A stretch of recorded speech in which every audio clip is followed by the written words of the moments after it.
তোমরা আমার সাথে এমন কেন করো? কারণ তোমার মা নেই, আর বাবা একজন মদখোর, আর মা আছে। ভাগো এখান থেকে।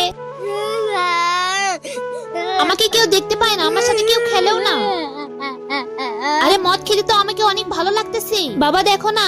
বল কি হয়েছে? তো দেখো না, ওরা আমাকে কাদার ভিতরে ফেলে দিয়েছিল, আমাকে অনেক গালি দিয়েছে। তুই ওদের কাছে কেন গিয়েছিলি? এখন আমি তোকেই মারবো। তুমি কোনোদিনই আমার ভালো বাবা হতে পারবে না। মা তুমি কোথায়? আমার তো অনেক কষ্ট হচ্ছে, আমাকে তো কেউ ভালোবাসে না। কি হয়েছে মিনি তোমার? ওরা তো আমাকে কাদার ভিতরে ফেলে দিয়েছিল। চলো তোমাকে আমি পরিষ্কার করে দিচ্ছি। দাদিমা তুমি তো এখন অনেক অসুস্থ, আর এখন তো আমার কাছে কোনো টাকাও নেই, তাহলে এখন আমাকে কাজ করতে হবে। আন্টি দেখো না, আমি অনেকগুলো বোতল কুড়িয়ে নিয়ে এসেছি, নতুন করে আমাকে টাকা দিয়ে দাও না। এই যে নাও, মাত্র 20 টাকা হয়েছে। এত অল্প টাকা দিয়ে আমার কি হবে? তাহলে এখন আমি আরো বোতল সংগ্রহ করি। এই তো এবার আমি এক এক করে বোতলগুলো কুড়িয়ে নিই। দেখো গরিব গরিব গরিব গরিব গরিব, ইয়া নেও এবার তাহলে আমাদের বোতলগুলোও কুড়িয়ে নাও। আমাকে তো কেউ দেখতে পায় না, তাহলে চলো এখন আমি বোতলগুলো নিয়ে যাই। আন্টি এবার দেখো না আমার কত টাকা হয়েছে। এবার তোমার 50 টাকা হয়েছে। এই যে নাও, তোমাকে আমি আরো 10 টাকা বেশি দিচ্ছি। ধন্যবাদ আন্টি, বাই বাই। বন্ধুরা তোমরা দোয়েল পাখিকে ভালোবাসলে ভিডিওতে একটা লাইক করে দাও, আর টিয়া পাখিকে ভালোবাসলে চ্যানেলটিকে সাবস্ক্রাইব করে দাও। আর তুমি কোন ক্লাসে পড়ো সেটা কমেন্ট করে যাও। তাহলে চলো দাদিমার জন্য এখন আমি গরম পানি নিয়ে যাই। দাদিমা এই যে নাও, তোমার জন্য আমি পানি নিয়ে এসেছি,